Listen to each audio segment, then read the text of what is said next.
Hi everyone.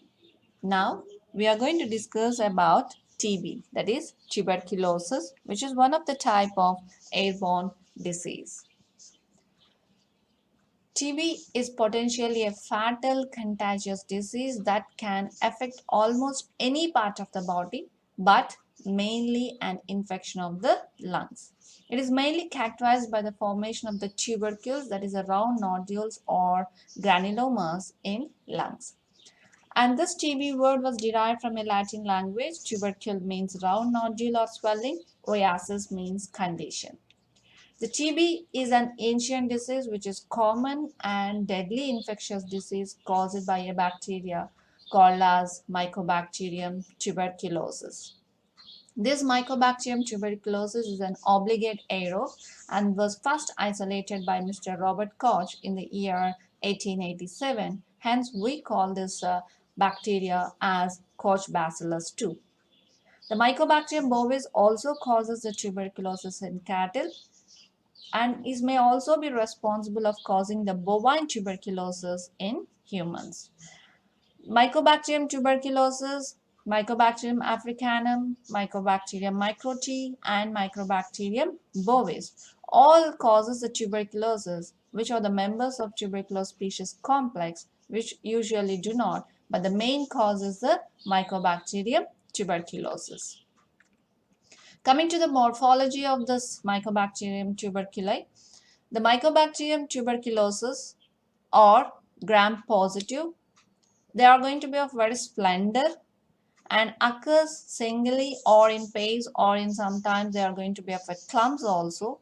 Okay, and sometimes these mycobacterium may show some sort of a branching filamentous form resembling the fungal mycelium. Hence the name was called as mycobacterium. Fungus means bacterium. Okay, mycobacterium, myco fungus bacterium. So that's how the name was given as mycobacterium. And as I already told you, these are going to be of an obligate aerobe. That means they require the presence of oxygen. That means compulsorily they will grow only in the presence of oxygen. In the absence of oxygen, they cannot grow. They are going to be of non-spore forming, non-motile and non-capsulated. Mesophile, that means they grow at a normal temperatures. And they're going to be measured about 3 micrometers into 0.3 micrometers. And one more thing, they're going to have a lipid-rich cell wall contains mycolic acid, which is of about 50% of cell wall dry weight, which is responsible for many of this bacterium characteristic property, that is acid fast staining. So it is going to retain the acidic stains, and this is the same property which is confers the resistant to detergents as well as some sort of antibacterial substances. And one more thing here regarding the acid fast staining that we have to remember is, as I told you, this are going to retain the acidic stain. So we call these as acid fast bacilli. The special staining technique that we are using is the Gill-Nielsen acidic fast stain is used for staining these microorganisms, that is Mycobacterium tuberculosis, and use it for clinical specimens and cultures. The stain, that is the tubercle bacilli, appears some sort of a bright pink. When you observe here, you can see the bright pink color, whereas all other tissues or the cells, they're all going to be stained under as blue color. So organisms often stain irregularly and have a beaded or barred appearance, probably due to the presence of some vacuoles and polymetaphosphates. Okay, so in the Gill-Nielsen staining or the acid fast staining, the Mycobacterium tuberculosis bacteria appear in the pink color or dark red color, whereas the all remaining cells or the tissues are going to appear in blue color. Remember this one. Then coming to the cultural characters, the Mycobacterium tuberculosis is a typical slow grower, and visible colonies are produced from a dilute inoculum of only after days to weeks of inoculation. The optimum temperature is 37 degrees centigrade. Okay, and growth fails to occur below 25 degrees or above 40. So it should be of completely optimum temperature. The optimum pH is going to be of 6.4 to 7. Okay. And as I told you, it is an obligate aerobe. That means compulsory. They require the oxygen and grows luxuriantly in culture as compared to other pathogenic forms. The addition of the 0.5% glycerol improves the growth of Mycobacterium tuberculosis in a culture medium. Now, this Lowenstein-Jensen medium without starch, as recommended by the International Union Against Tuberculosis, that is IUAT. Okay, this contains, that means the LJ medium contains coagulated hensic, mineral salt, what we call it as mineral salt solution, aspargine, and malachite green. So the green is because of the malachite green. And the last acting as a selective agent, the malachite green is going to act as a selective agent, inhibiting the other bacteria and allowing only the mycobacterium to grow in it. On the solid medium, that is this medium, Lowenstein-Jensen medium, Mycobacterium tuberculosis forms dry, rough. So if you observe here, the colony is rough, compact, irregular colonies with a wrinkled surface. Okay, wavy. So wrinkled surface. So this you can see. The colonies are going to be of a creamy white, becoming yellowish or buff colored. Buff means meat flesh colored on further incubation. So this colony morphology is probably due to the high lipid content and the hydrophobic nature of the cell surface that makes cells stick together. Okay, so this is all about the cultural characters. So you have to remember the selective media that is used for this Mycobacterium tuberculosis growth is LJ medium, that is Lowenstein-Jensen medium. Then coming to the virulence, the virulence of Mycobacterium tuberculosis have been correlated with the formation of a long cord-like structure. So this is all going to be considered as a cord-like structure. So red color, okay, mycolic acid structure. Cord-like structures as in its cultures on the medium. These structures develop due to side-to-side aggregation and intervening of the long chains of these cells. This cord-like growth reflects the presence of a characteristic glycolipid, the cord factor. That cord factor or the glycolipid is nothing but the 6,6-dimycolic tetrahalose is a chemical formula or chemical name of this glycolipid. What is it? 6,6-dimycolic tetrahalose on the surface of these cells. Okay. Next, coming to the epidemiology, the principal mode of contagion from person to person by the inhalation of the aerosols and repeated or prolonged contact is usually required for the transmission of this infection. And this transmission is also going to be facilitated by crowding and poor ventilations. And it can also be of more often in individuals in nursing homes, homeless shelters, and prisons, or among those particular which are at high risk. A single infected person can pass the organism to numerous people in an exposed group such as family, a classroom, or a hospital ward. TB has increasingly becoming a cause of special concern in immunodeficiency cases. A close association exists between the AIDS and the tuberculosis. Then moving to the pathogenesis.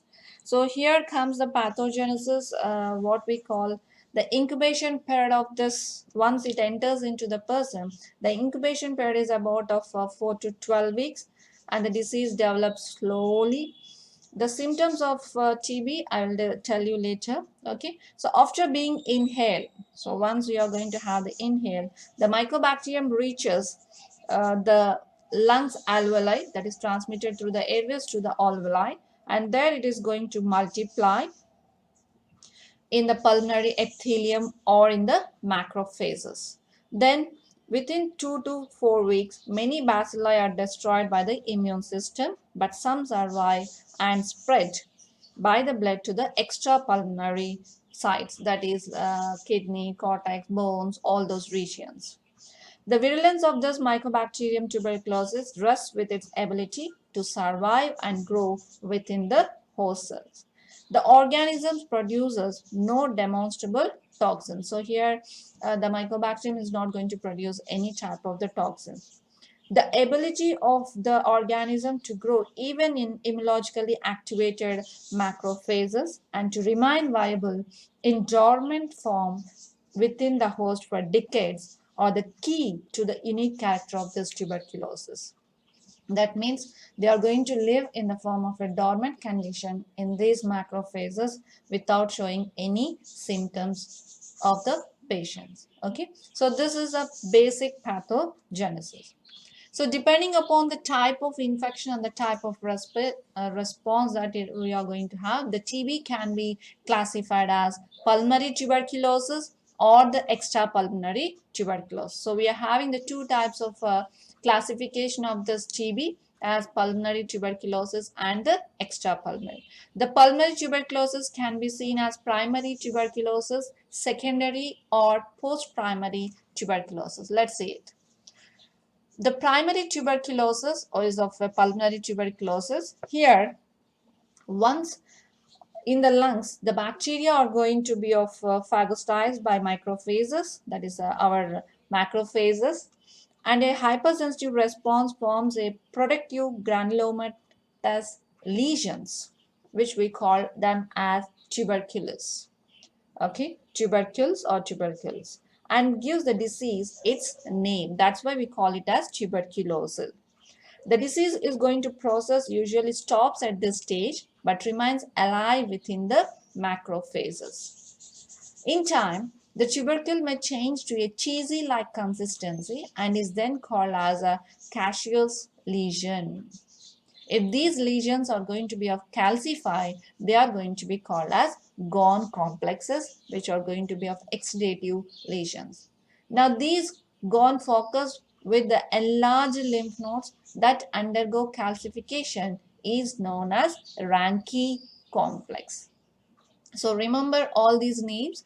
The hypersensitive response forms, which is going to be called as tubercles, and now this is going to be remain alive. That means now these are going to change into a cheesy-like consistency called as caseous lesion, and this caseous lesion is going to be of a calcify, and now what we call them as gone complexes, and these gone complexes are going to be focused with an enlarged lymph nodes that undergo calcification is going to be called as a Ranke complex. So this is all the things that is happening in the primary tuberculosis. Now what is happening in the secondary tuberculosis? Now the infection, that individual who have been previously infected or sensitized is called as secondary or post-primary or reinfection or chronic TB. The post-primary TB takes place due to the reactivation of latent infection, that is primary infection. Okay, that's why we are having all these names. And it is going to be differ mainly from primary infection, which is going to have the cavitation of the lungs, enlargement of the lymph nodes, expectoration of bacteria laden sputum, dissemination into the lungs and the other extrapulmonary area. So where you can see the chest x-ray. Okay, so this x-ray is going to be shown mainly in the secondary tuberculosis, that is of post primary progression. So the healthy patient x-ray is this one. So here you can see the what we call as a tubercules or the lesions that are getting identified here. Okay, so this is how in the post-primary or secondary tuberculosis, there is a widespread dissemination of these lesions in the lungs, and the areas of destroyed tissues can be very clearly seen here in the x-rays. Then moving to the second type, so here you can see both the primary and the secondary tuberculosis. So here in the primary, so what is all happening? We have seen the gone complex or Ranke complex. Now that is going to enter in the secondary complex where we can see the cavities of the lungs.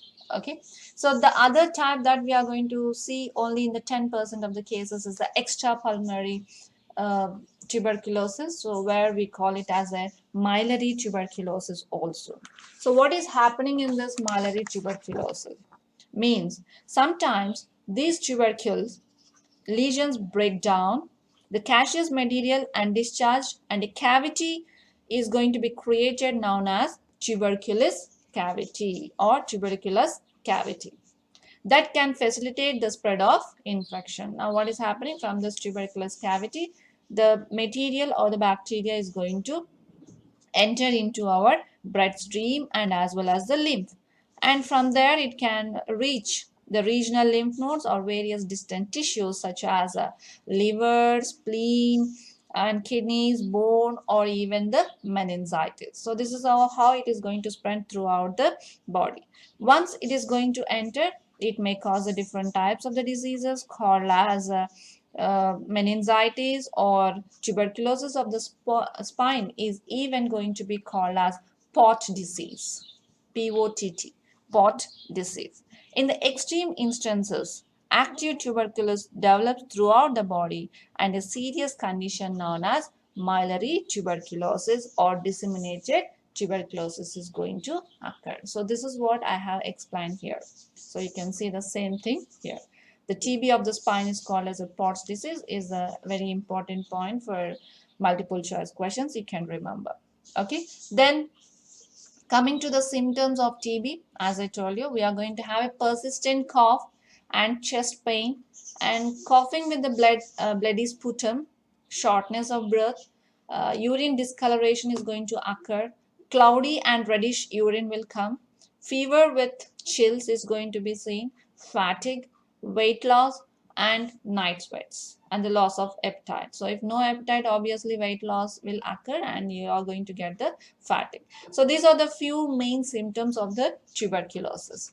Then moving to the laboratory diagnosis, which is very important topic regarding the TB. So we are having the several laboratory diagnosis includes microscopy, culture, tuberculin test, serological techniques, and the molecular methods. So first coming to the microscopy, as I told you, the Gill-Nielsen's chain is the best method used to identify this mycobacterium, where they are going to appear as a pink or dark red color bacilli, whereas the other cells and the tissue is going to appear in the blue color. And another type is the Oermann's chain, which is especially used in fluorescent microscopy, where you can see the yellow color is all about the bacteria, that is the TB bacteria.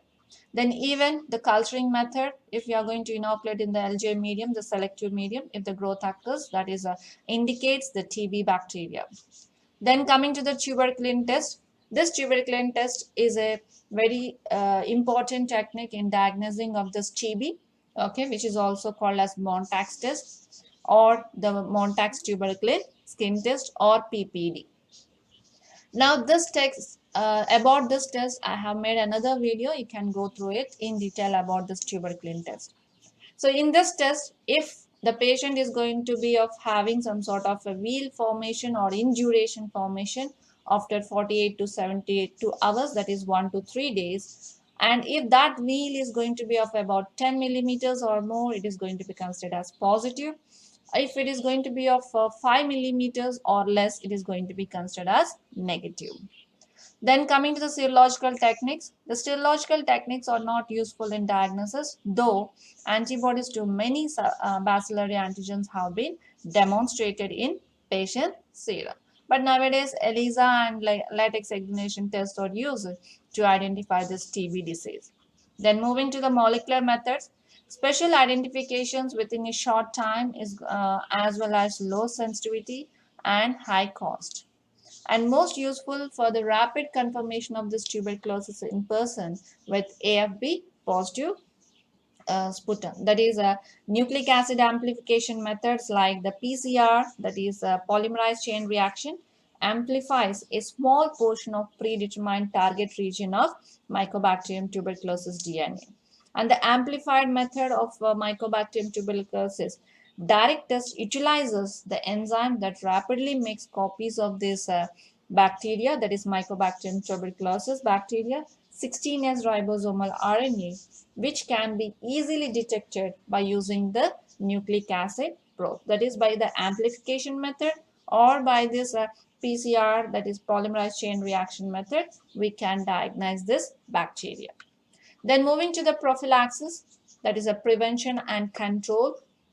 For the prevention of this TB, general measures such as adequate nutrition, health education, covering of the mouth, and wearing of the mask wash your hands frequently and are going to be considered as very important measures.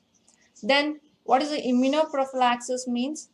Intradermal injection of live attenuated vaccine, that is a BCG vaccine, is going to be the one of the preventive measure that we can give, and that immunity may be last for 10 to 15 years once a person is going to be vaccinated. And the BCG vaccine is also going to be discussed in detail in another video. You can go through it. Then moving to the treatment, DOTS, directly absorbed therapy under supervision, is a type of body which is used having a strategy is at present implemented by WHO to control and prevent TB. The drugs mainly used in the treatment of the TB are going to have the first line drugs, second line drugs, and the newer drugs. The first line drugs are going to be isoniazid, rifampicin, pyrazinamide, ethambutol, streptomycin, etc.